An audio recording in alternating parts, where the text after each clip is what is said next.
Oh, so y'all really want to get into the nitty-gritty of the Book of Enoch. Okay, let's do it. So we're learning in the Book of Enoch about the fallen angels, the Nephilim. Y'all know all this if you've been watching my videos on my channel. But we really haven't spoken on the details of the depravity of that time. Now, we know that anything that happens on earth that's trying to mimic God can never be good. So what makes us think that when the fallen angels came down and procreated with the mortal women, that it just stopped at that? We have to remember that these fallen angels revered themselves as gods. They were trying to be God himself to us humans down on earth. What if the fallen angels actually tried to make their own hybrid DNAs? They already had one hybrid, the Nephilim, which was basically demigods. And in my other video, we got into the fact that Greek gods were probably just a fallen angel. Because they had such heavenly powers, people worshiped them as gods and made them into idols, which would make the Nephilim, their offspring with the mortal women,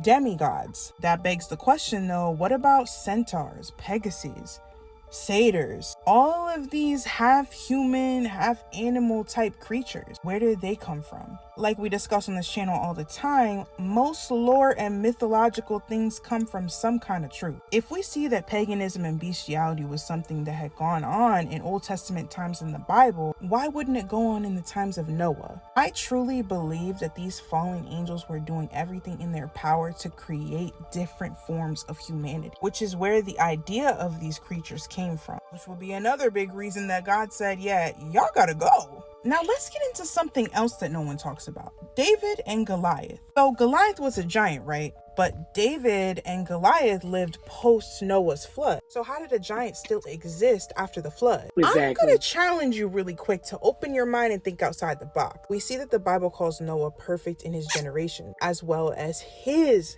family. But what if, because of the mixing of DNA throughout time, because y'all gotta remember, Noah lived a long time. He lived over 900 years. You know how many generations that is? How much time that the fallen angels had to corrupt DNA? What if the wives that Noah's sons took were not of perfect DNA? What if one or more of them had a gene that was like a giant gene? And as they procreated and generations went on, giants started to reappear again, except not as crazy as the Nephilim, being like 450 feet tall, but a lesser version like Goliath, being, I believe they said Goliath was like over 9 feet tall or something.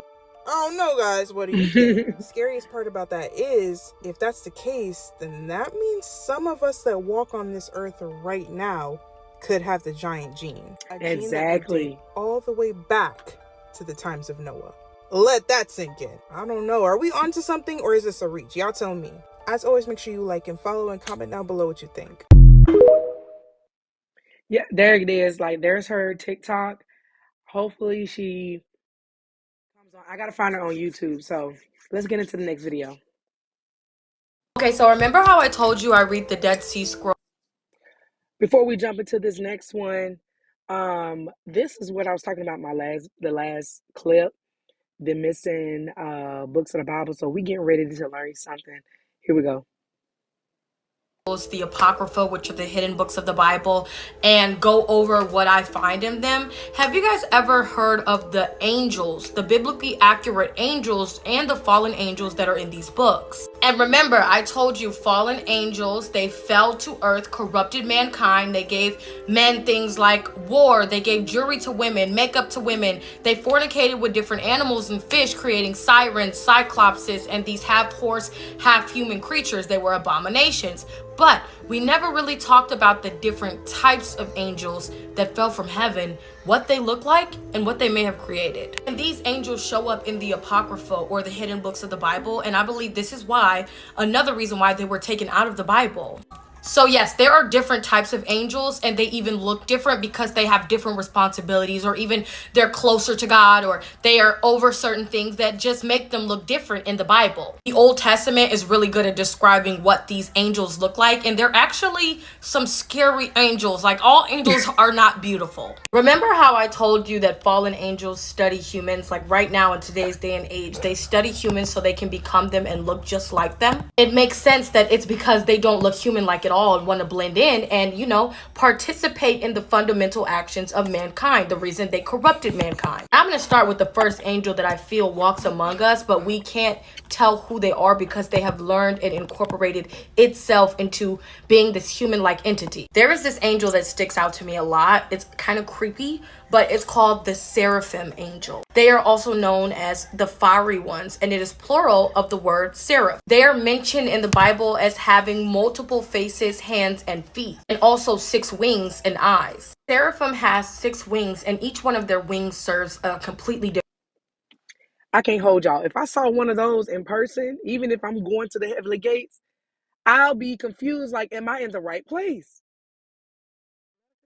Purpose. One set is used to cover their face, denoting reverence and awe and acts of protection from the radiance of God's glory. Another set of wings is used for flying to aid in their swift servitude. And the third set is used to cover the seraphim's feet so they can humbly conceal their unworthiness. They have the appearance of burning flames, and their name literally means to burn with fire. I created these angels to be sinless angels, but they are not equal to God. The fact that they must cover their faces to protect themselves from blinding light of God's presence, even though they are sinless in nature, says a lot. What if the reason they have to hide their face is because there is something up under those wings? And the reason they hide their feet, I think that this is why fallen angels have to observe humans and do what they do to humans. I'm gonna do a part 2 because this has already gotten too long, but please, I'm gonna keep going. Thanks for listening. Y'all, that concludes the reaction for our video today. If you want to see more of this, I'm going to try to keep reacting until TikTok is.